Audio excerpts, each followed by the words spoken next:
we're here on basically the first episode where we are working on the V8. So kind of the plan for tonight, we're gonna get the intake off, we're gonna get the throttle body off, basically get down to the intake manifold, probably even end up taking the intake manifold off, and then all the sensors and ejectors and all of that. So we're gonna try to get it down to the top of the block tonight, depending how that goes. I've done it like maybe 3 times already with this car, because when we originally were taking the intake manifold off, we didn't put the gasket in. So we had some leakage, all of that, but we bondoed it, which it's actually holding up pretty well, it looks like. But yeah, so we ended up forgetting the gasket, so we had to take the intake back off, take everything back down, take the intake manifold off, and then basically replace everything. Or put the gasket on, then put everything back up top. So, yeah, so until we really get to another talking point, we're gonna start fucking cranking these wrenches and getting down to the intake manifold.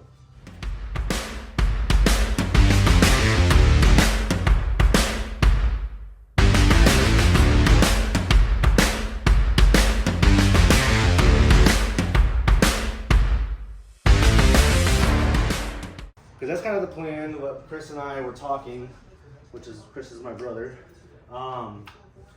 We were basically talking about replacing the entire engine entirely, and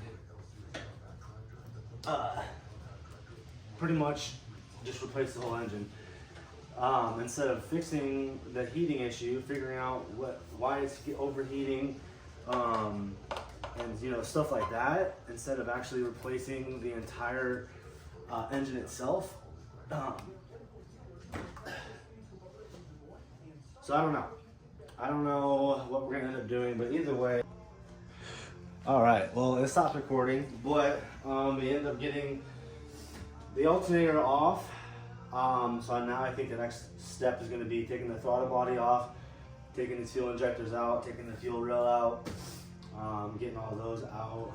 And honestly, it's all right if we don't put them in. Typically, you want to put them in like gas or oil or something, keep them lubricated. But we're not going to do that because like we might end up actually changing it entirely. But like I was telling my brother, it honestly still would be beneficial to build this up too, just so that we have a spare engine essentially.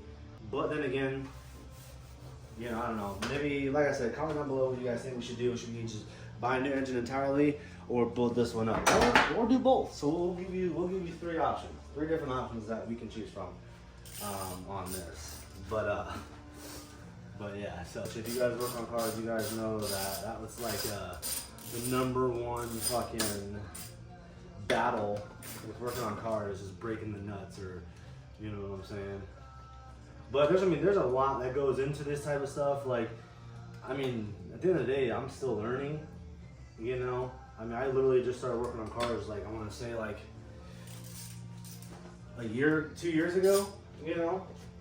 Like, that engine on my V6, when we pulled that and replaced it with the same engine, that was my first time actually, like, getting down to the pieces of, you know, engines, you know? Stripping the engine down, getting, you know, knowing how to get where your engine mounts are located, and you know what I'm saying, pulling the engine, putting it back in, making sure where all your wires are going where they're supposed to go, just stuff like that, you know, just things that are important, you know,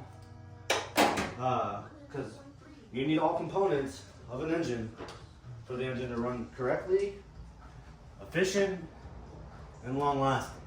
So if something is messed up in here, your engine ain't gonna run right. So it just how everything works together. You know, if one wire is not plugged in right, your car will not start. Just stuff like that, you know. You gotta just make sure. That's why when it gets down to the wiring aspect of everything, I call my buddy Seth, because I'm not a wire genius. I don't know, you know.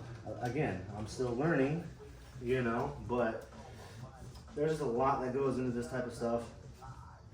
And you know, it's just, it is what it is, right?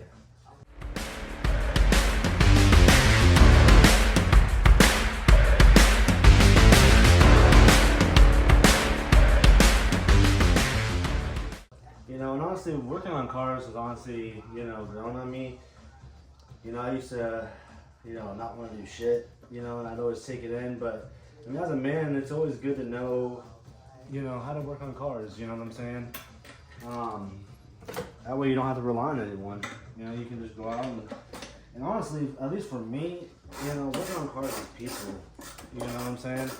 You get to just sit back and just build your shit, you know? Fix it. And like I said earlier in the intro, you know, like, for me, that's satisfying.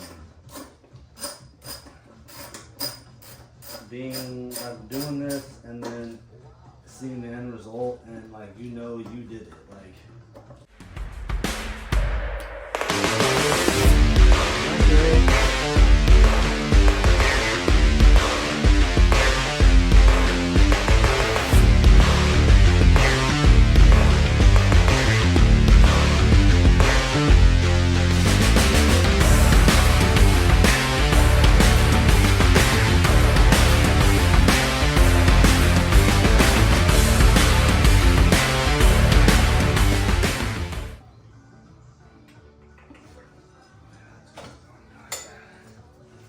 move this over here, just like that, out of the way, you know, all right, so now we take the rest of the hoses off. We know that's gonna go to your fuel rail.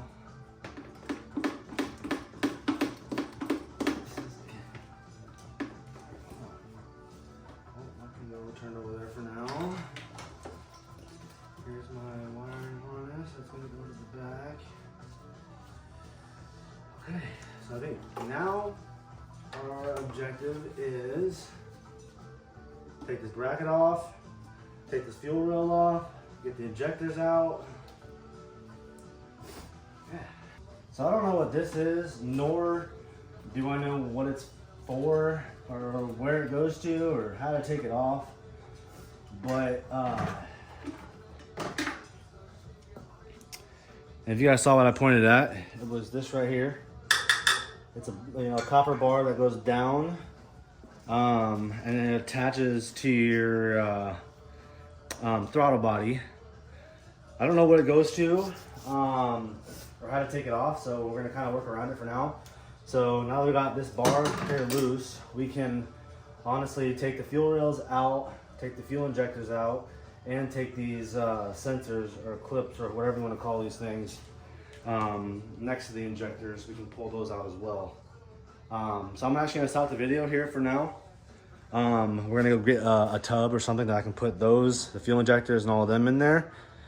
And then we'll start back up. All right, so now we got all that off. We got the manifold off. So now we're going to be taking the fuel rail out. I think just in this video, we're just going to get it down to the pistons in the block and all that. And then maybe even get into the head gasket. I don't know yet. But for now, for this video, we're going to get it down to the block and the pistons. So we're going to be taking the fuel rail out, the injectors, all of those, and the intake manifold.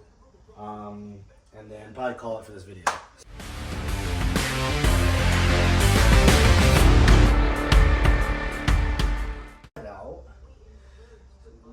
Lift those up.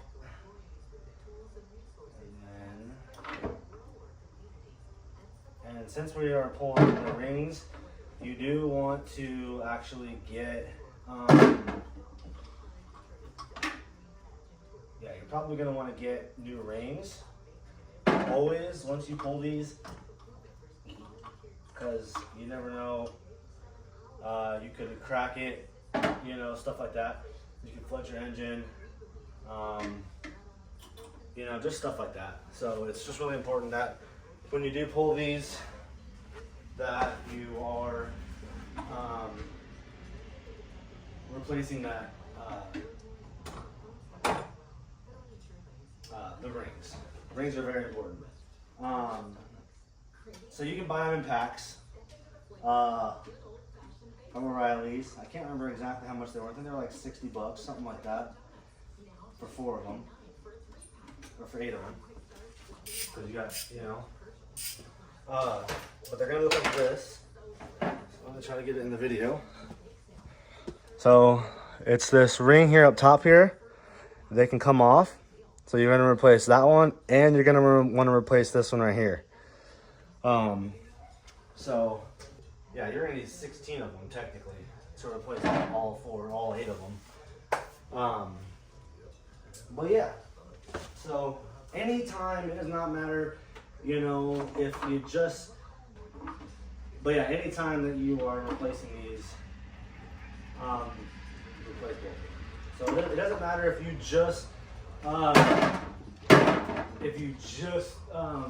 replace it, and then you put it back in, you want to replace it again. So that's key.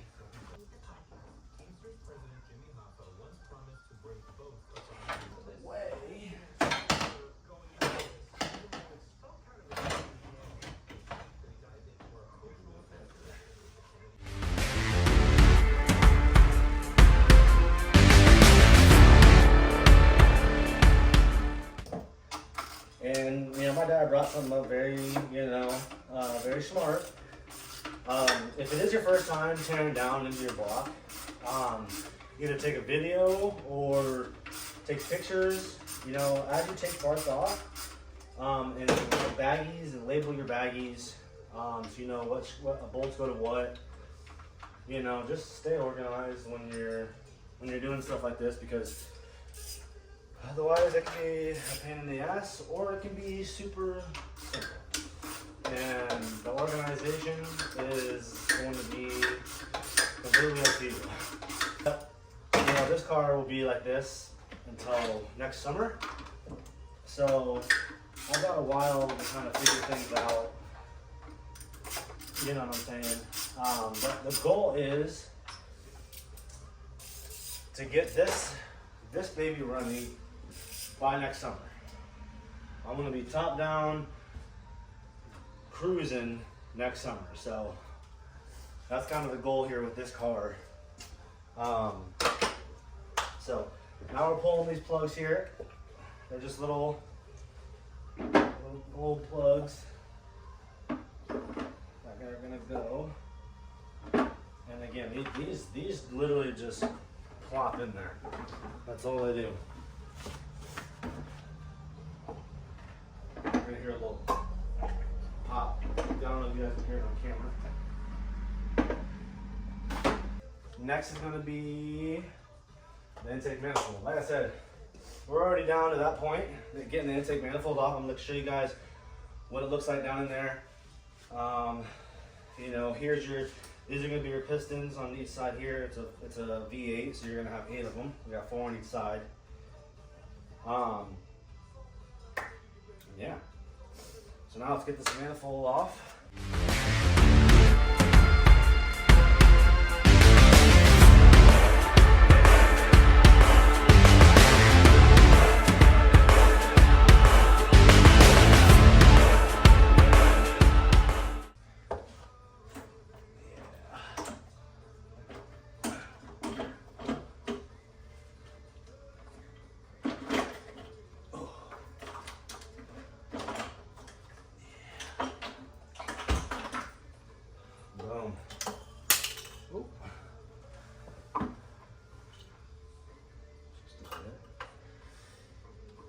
And there's our intake manifold.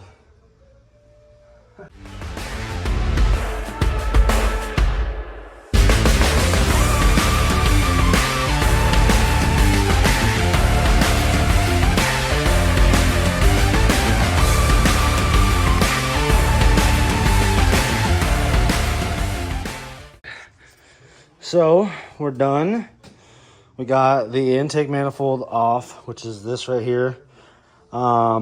As you can see here, we really didn't take too much off. But we got it down to the block where our pistons are. We got the fuel injectors, all of that out. So yeah, now really the next step is to pull the engine.